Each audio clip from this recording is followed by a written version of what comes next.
जब तक उसके शरीर में जुनून है तब तक दामाद पूछेगा। जिस दिन जुनून कम हो जाए, लोग अपनी बेटी देते हैं, बेटा पाते हैं।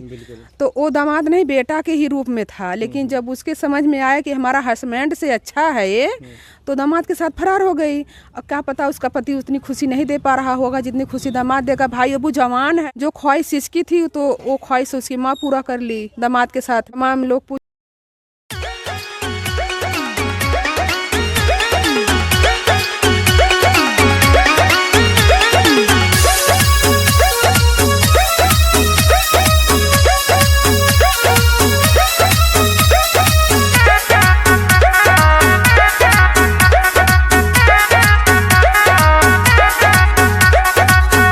शादी से पहले फरार भई सासू माँ के लेके। शादी से पहले फरार भई सासू माँ के लेके। सास संग भाग गइल दामाद सरवा लेके। सास के नु भाग गइल दामाद सरवा लेके।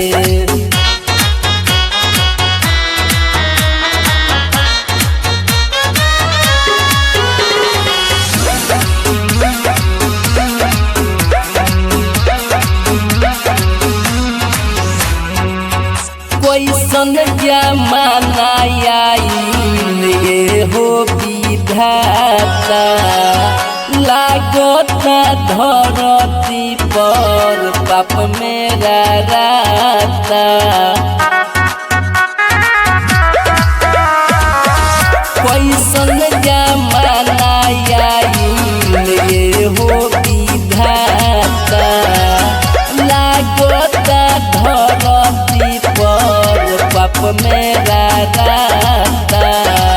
मोबाइल या टीवी में सब लोग देखे। सास संग भाग गइल दामाद सरवा लेके। सास के नु भाग गइल दामाद सरवा लेके।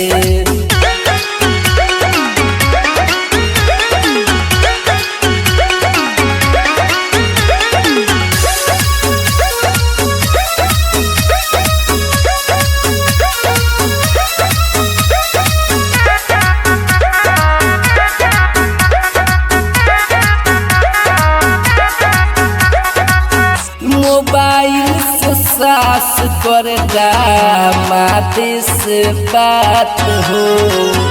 बेटी के रिश्ता वो कर माई दिहलस काट हो। मोबाइल से सास कर दामाद से बात हो। बेटी के रिश्ता यो कर माई दिहलस काट हो।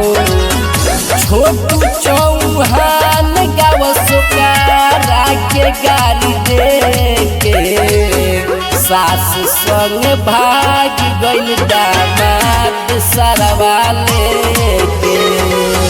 सास के नु भाग